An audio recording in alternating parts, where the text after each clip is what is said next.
Good morning to you today on this Wednesday, June the 3rd. Today, our devotion, we were in a little section of generous justice. We're jumping back now to the meaning of marriage. Came off and on, we're going through here. Two ways to love, and the word love is put in quotes.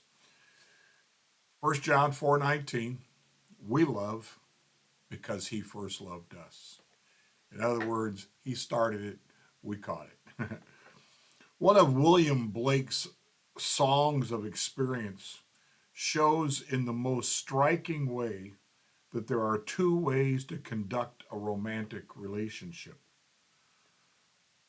This is a poem of his, From the Clod and the Pebble. I've never heard of it. I don't know that I know any of William Blake's things. Love seeketh not itself to please, nor for itself hath any care, but for another gives its ease, and builds a heaven in hell's despair.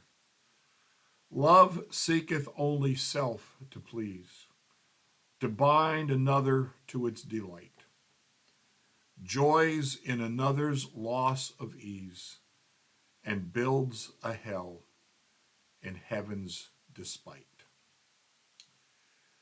If it is possible to feel you are quote unquote madly in love with someone, when it is really just an attraction to someone who can meet your needs and address the insecurities and doubts you have about yourself.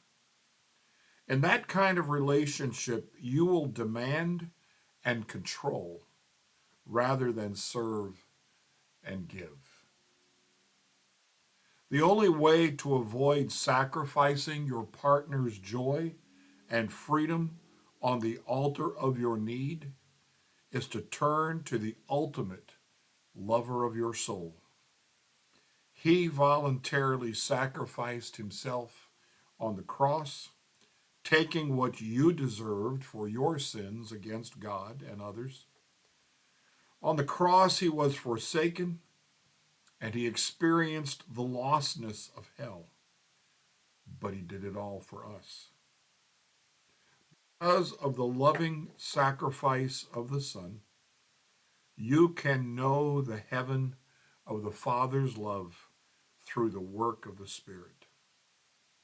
Jesus truly, and this part is in quotes, Jesus truly built a heaven in hell's despair.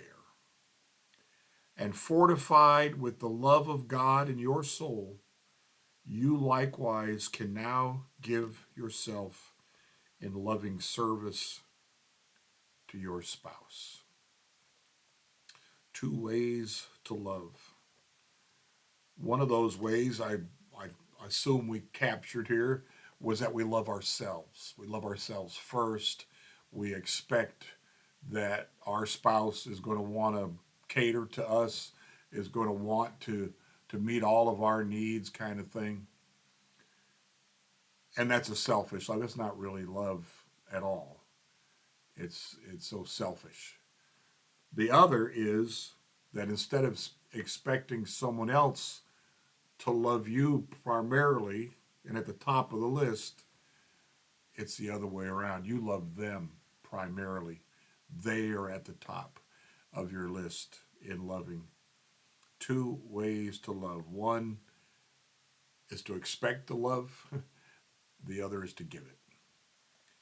It's an interesting way to look at things, but it is the way life is. It is the way the human heart operates in many ways. We expect to be loved and liked, and we want people to meet our needs more than we want to meet theirs. So love covers both sides of things. Our love for others, their love for us, and if we truly do love, no greater love has anyone than to die for that other person. Um, that's the cost that was for Jesus. It's the cost that we may need to give as well, and not think of ourselves more highly than we ought to think. Again, that's a human deal. We often get bad feelings because we were ignored, or we didn't feel like this other person really had our best interests at heart. Those kinds of things. The loving sacrifice of the Son, you can know. Because of the loving sacrifice of the Son, you can know the heaven of the Father's love through the work of the Spirit. And that's how we most fully come to know what real love is. We started out with that 1 John 4:19. We love because he first loved us. That's where we learned it. I think we take that example to our younger days, which is a ways back for a number of us. And we had these people that we were around all the time, and they were called parents. And they cared for us, and they loved us. They kissed our boo boos. They helped us when we needed it. And hopefully, we learned how to love others in those growing up years because we saw what the love our parents showed to us made us want to love them back, to love others as well, because we saw how nice it was. We saw how rich it was within our own hearts and minds to know that we're loved, to know that we have parents who care about us, who are overlooking us all the time, who are supplying our meals every day, our clothes, taking us to school, all those kinds of things that are displays of love. It's because they're sacrificial. And that's what love does. It's sacrificial. We give all we've got for those persons we love, especially for those we've married and been with for a long period of time. We get to know them better. That's the reality of marriage. You get to know the other person better over the years and all the different things that happen and which cause certain emotions in us. That's so we're learning to love. We're learning to love. And that's the picture Paul paints when he equates marriage, the relationship of a husband and wife, he equates with the love that Jesus has for the church and that the church should have back for him as well in Ephesians 5. And the husband has a role to play, the wife has a role to play. I go to that passage every time I'm doing marital counseling because it's so vivid, right? What Jesus did for us to help us reach our spiritual potential is what the husband is supposed to do for the wife.